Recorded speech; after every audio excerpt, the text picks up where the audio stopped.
Ce jeune éléphant est inconscient. Un vétérinaire du service de protection de la nature l'a endormi avec une flèche soporifique depuis un hélicoptère. Cet éléphant, comme des centaines d'autres, a causé ces dernières années de graves dégâts dans les villages environnants.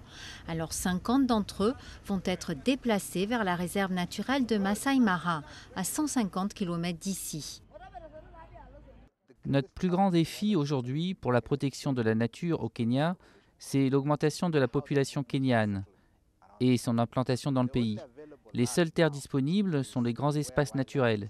Il y a donc une compétition qui s'instaure entre l'élevage, l'agriculture et les animaux sauvages. Simon Turana Eshio a été piétiné par un éléphant il y a 3 semaines.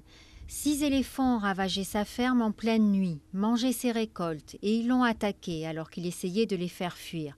Aujourd'hui, il dit qu'il fera tout ce qu'il peut pour les arrêter.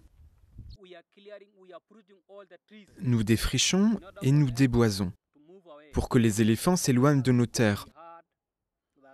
Car on a entendu dire que tant qu'il y aura des forêts, les éléphants resteront autour des villages.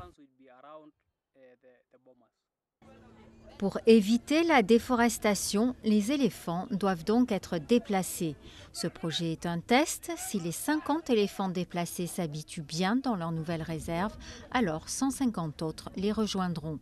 Les éléphants sont transportés dans des camions et les équipes doivent travailler le plus rapidement possible.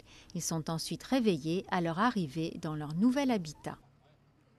Ce n'est pas dangereux. Nous avons des vétérinaires professionnels et des scientifiques qui surveillent les éléphants à chaque étape. Les éléphants font leur premier pas à Masai Mara.